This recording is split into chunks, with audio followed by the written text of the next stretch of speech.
In just 2 minutes on live TV, a street singer from New Orleans rewrote his entire story. When Jordan Blue stepped onto the America's Got Talent stage in 2025, he didn't look seperti polished industry product.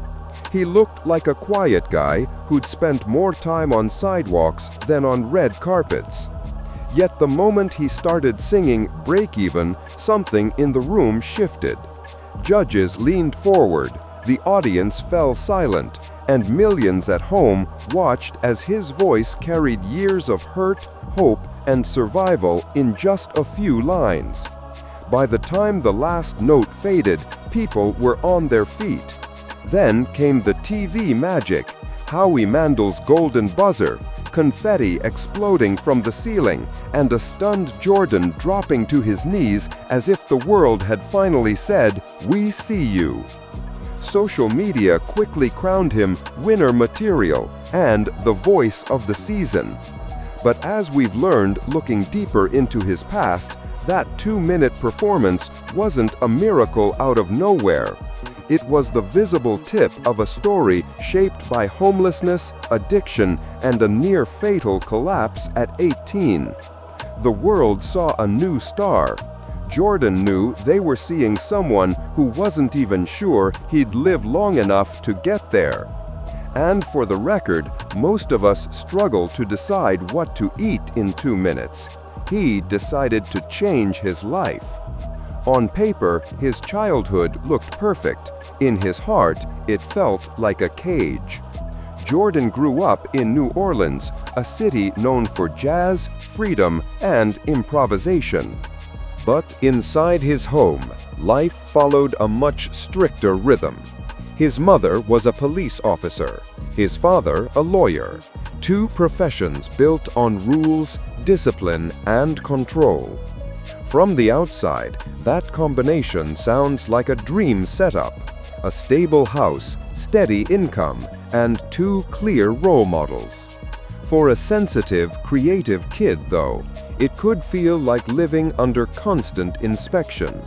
Expectations were high, mistakes were serious, and there wasn't much room to stumble without consequences.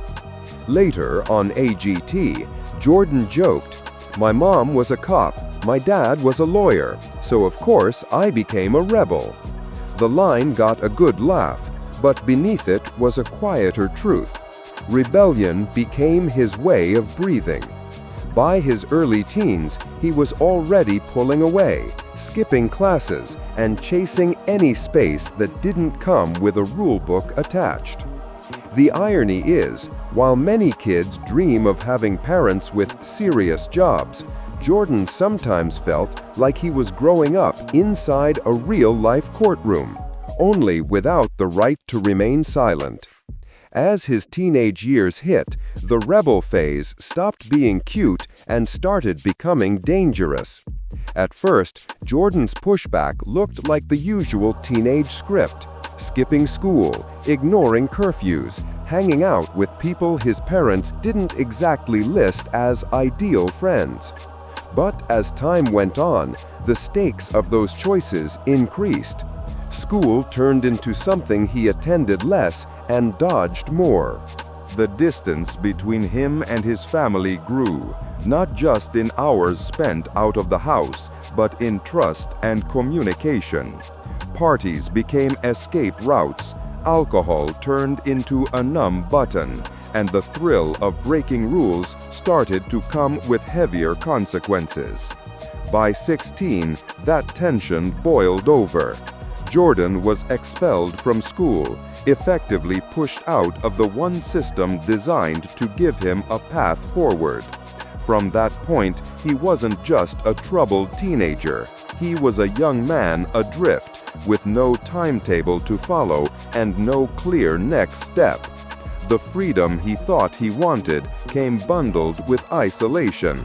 And like a lot of people who think they're in control of the chaos, he eventually discovered what most teenagers don't want to hear. You can't outrun your problems forever, especially if you keep giving them a ride. At 18, one decision almost ended the story you saw on TV before it ever began. By his late teens, the spiral had gone from uncomfortable to life-threatening. Jordan has since talked about a moment that nearly stopped everything. A night where he OD'd at 18. There were no spotlights, no cameras, and no dramatic music. Just a young man whose body finally hit a wall after too many attempts to drown out pain with substances and noise. For a brief window, the future AGT viewers would cheer for came within inches of never existing at all. When he survived, it wasn't a cinematic miracle. It was a harsh, sobering jolt. That near-death experience forced him to see his life not as something endless and flexible, but as fragile and finite. In that aftermath, one person stepped up, his grandfather, John. Instead of turning him away, John opened his home and, more importantly, his patience. He didn't come armed with lectures. He came with a chair at the table and a place to sleep. It wasn't glamorous rehab, it was family. And for the first time, Jordan had a chance to rebuild, this time without pretending everything was fine. It's funny in a dark way. He almost got a permanent early exit, then life decided, nope, you're not done yet.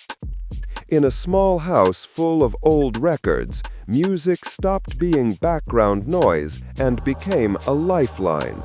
Living with his grandfather, Jordan found himself in a completely different kind of classroom. John's house was modest, but the walls held shelves of blues, gospel, and soul records. Instead of lectures, there were stories told through vinyl crackle and worn-out tapes. John didn't hand him self-help books.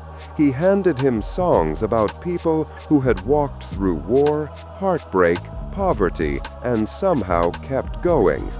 Listening turned into a kind of therapy.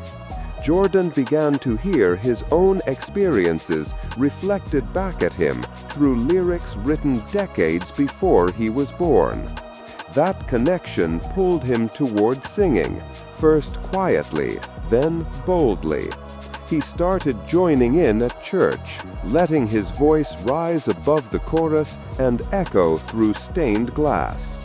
In school theater productions, he discovered the strange freedom of becoming someone else on stage, and in the process, getting closer to who he really was. The applause wasn't massive, but it was enough to tell him he had something. Still, bills needed paying, so he picked up regular jobs and put music on the side. At that point, music felt like a secret superpower he wasn't sure he was allowed to fully use. Like many of us, he filed his passion under "maybe someday," while real life shouted, "Rent is due today." When the world went into lockdown, his voice quietly slipped out onto the internet. Then the pandemic hit. Stages closed, venues went dark, and even church choirs fell silent. For a lot of musicians, that felt like the end of the road. For Jordan, it unexpectedly became a starting line. With nowhere to perform live, he turned inward and began writing and recording from home. He posted raw covers and unfiltered song ideas online. No fancy lighting, no big budget, just his voice and his story. People started to notice, not just because he could sing, but because he sounded like he meant every word. On TikTok and Instagram, followers gradually built up, drawn to the combination of strong vocals and emotional transparency. He talked openly about mental health, recovery, and feeling lost long before he felt found. In 2022, he took a shot at American Idol through a Zoom audition. Imagine pouring your soul into a laptop screen, hoping the Wi-Fi doesn't cut out mid-chorus. He didn't make it far, and the audition never aired. But instead of taking that as a sign to quit, he took it as proof that he might be closer than he thought. After all, it's not every day a guy who used to sing to bathroom tiles is suddenly singing to producers. When normal life couldn't hold him, he chose one of the wildest stages in America, Bourbon Street. With a growing sense that music wasn't just a hobby, Jordan made a risky choice. He left what little traditional stability he had and took his voice to Bourbon Street in New Orleans. It's a place where dreams and bad decisions share the same sidewalk. Armed with a portable speaker, a microphone, and a car battery, he set up on the corner and sang into a storm of tourists, bar noise, and neon chaos. This wasn't a busking fantasy, it was survival. Every tip went toward diapers for his son Jax and toward supporting his girlfriend and keeping life moving in Baton Rouge. The street became his day job, night shift, and stage all at once. Videos of his performances started spreading online, showing a man who looked like he'd been through something and sung his way out. Then came January 2025. A terror attack hit the same area where he often performed. On that night, by chance, he wasn't there. He was home sick. The reality that the corner that fed his family could also have been the place his son lost his father hit hard. It made him rethink everything. Sometimes life doesn't tap you on the shoulder. It slaps you and says, "Move." From a street that almost took him, he walked onto a stage that finally saw him. After that close call, the idea of auditioning for America's Got Talent became more than a distant fantasy. When Season 20 auditions opened in 2025, Jordan decided it was time. He wasn't going for ego, he was going for legacy, something his son could one day look back on. Standing on the AGT stage, he chose Break Even, a song he'd sung countless times, but never with stakes like this. At first, his voice shook, the weight of everything pressing down on his shoulders. Then the nerves melted into honesty, and years of pain and growth came pouring through the microphone. The audience went silent, the judges' expressions shifted, and a street singer who once sang for loose change suddenly held a global platform. Sofia Vergara called him a rock star. Heidi Klum said he made the song his own, and Simon Cowell praised the authenticity in his tone. Then Howie Mandel rose, clearly moved, and hit the golden buzzer. Confetti blasted down as Jordan dropped to his knees, clutching the gold pieces like proof that all those nights on the street hadn't been for nothing. His grandfather watched on a phone screen, seeing his grandson's life pivot in real time. Not bad for someone whose first stage was a sidewalk. Behind the live show glamour, his body was breaking down, but he walked out anyway. The golden buzzer launched him forward in the competition, but it didn't magically erase hardship. In the quarterfinals, Jordan returned to the AGT stage to sing Biblical by Callum Scott. What viewers didn't see at first was that he was seriously ill. Backstage reports describe him battling intense food poisoning, to the point where standing was difficult and performing seemed almost impossible. Producers did what any TV team would do. They offered a backup plan. They could air a pre-recorded rehearsal if he wasn't well enough to sing live. Jordan refused. For him, showing up in person, even at half strength, felt more honest than looking flawless on tape. He stepped under the lights anyway, pale but determined.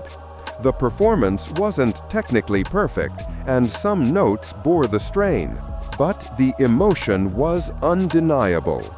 Viewers voted him through, and he ultimately made it all the way to the finale, finishing third overall and even getting to perform Break-Even with the script's own Danny O'Donoghue.